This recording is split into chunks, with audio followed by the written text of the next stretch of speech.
at her schoolmistressing, I at my homework, my mother at her housekeeping, my father at his job as a junior executive in a company which dealt in vulcanized rubber.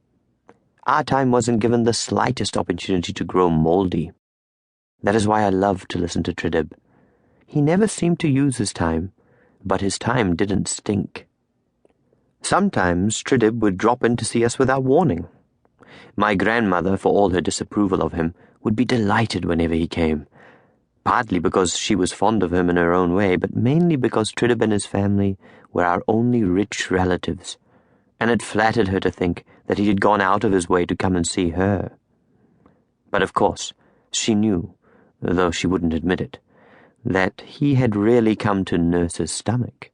The truth was that his digestion was a mess, ruined by rivers of hard-boiled tea he had drunk at roadside stalls all over South Calcutta. Every once in a while, a rumble in his bowels would catch him unawares on the streets, and he would have to sprint for the nearest clean lavatory. This condition was known to us as Tridib's gastric.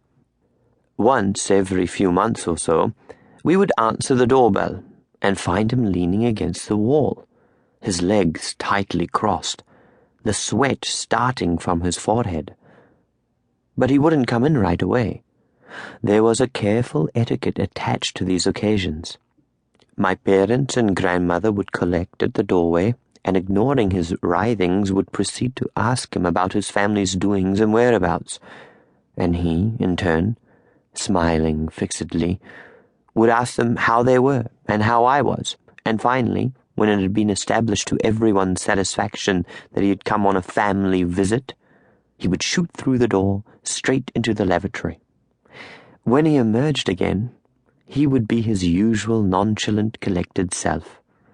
He would sink into our good sofa, and the ritual of the family visit would begin. My grandmother would hurry into the kitchen and make him an omelette, a leathery little squiggle studded with green chilies, which would lie balefully on its plate, silently challenging gastric to battle. This was the greatest sign of favor she could show to a visitor. An omelette, made with her own hands. It fell to the less favored to feast on my mother's masterly tidbits. Hot shingaras, stuffed with mincemeat and raisins, or crisp little dal puris. Sometimes, watching him as he chewed upon her omelette, she would ask, "And how is gastric?" Or, "Is gastric better now?" Tridib would merely nod casually and change the subject. He didn't like to talk about his digestion. It was the only evidence of prudery I'd ever saw in him.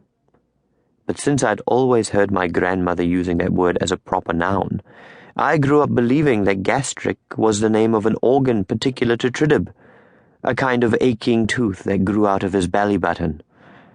Of course, I never dared ask to see it. Despite the special omelette, however, my grandmother would not let him stay long. She believed him to be capable of exerting his influence at a distance, like a baneful planet. And since she also believed the male, as a species, to be naturally frail and wayward, she would not allow herself to take the risk of having him for long in our flat where I, or my father, might be tempted to move into his orbit. I didn't mind particularly, for Tridib was never at his best in our flat. I far preferred to run into him at the street corners in our neighborhood. It didn't happen very often, no more than once a month perhaps, but still, I took his presence on these streets so much for granted that it never occurred to me that I was lucky to have him in Calcutta at all.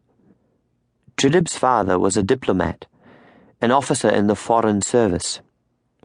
He and Maya Devi were always away, abroad or in Delhi. After intervals of 2 or 3 years, they would sometimes spend a couple of months in Calcutta, but that was all. Of Tridib's 2 brothers, Jatin Kaku, the elder, who was 2 years older than Tridib, was an economist with the UN. He was always away too, somewhere in Africa or Southeast Asia, with his wife and his daughter, Ayla, who was my age. The third brother, Robi, who was much younger than the other 2, having been born after his mother had had several miscarriages, lived with his parents wherever they happened to be posted.